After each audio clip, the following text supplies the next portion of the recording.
दहलीज। एक स्कूल में क्लर्क की नौकरी पाए हुए थे।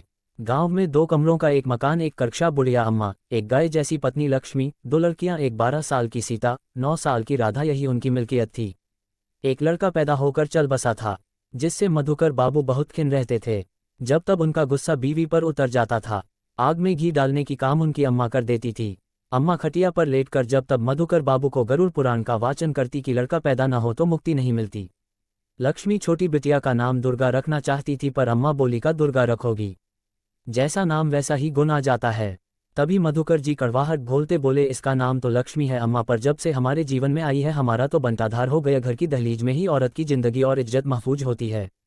छोटी राधा अब 17 साल की हो गई थी, बला की खूबसूरत, पढ़ने में होशियार, स्टेट लेवल की एथलीट, खेलना तो बैडमिंटन चाहती थी, पर मधुकर जी ने 1 रुपया भी खर्च नहीं किया तो उसने अपने शरीर और बुद्धि का उपयोग करके एथलेटिक्स चैंपियनशिप में हिस्सा लेकर साबित कर दिया कि हुनर किसी का मोहताज नहीं होता।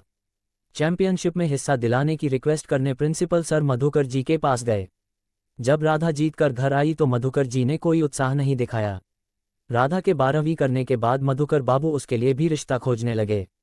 जब राधा को ये पता चला तो उसने कहा, पिताजी मैं अभी शादी नहीं करूंगी। मधुकर बाबू ने उसे डांटते हुए कहा कि मेरे घर में ऐसा नहीं चलेगा।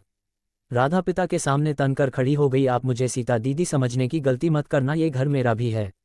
राधा लगातार मेहनत करती रही और अपनी मेहनत के बल पर नेशनल लेवल पर भी जीती। अपनी हिम्मत और मेहनत से रेलवे में ऑफिसर के पद पर सेलेक्ट हुई।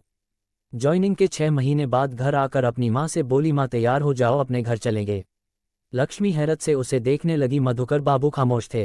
राधा बोली, माँ अभी दीदी के घर से आ रही हूँ। उसकी सास के होश ठिकाने लगाकर उसे बोला है कि आज केवल समझाने आई हूँ, अगली बार अगर दीदी को जरा सी भी परेशानी हुई तो पुलिस लेकर आऊंगी। लक्ष्मी ने मूक नजरों से पति को देखा, अपना सामान लेकर बेटी के साथ गर्व से गर्दन ऊंची करके घर की दहलीज पार कर गई। ये सब सुनते सुनते लक्ष्मी गूंगी हो गई थी। बड़ी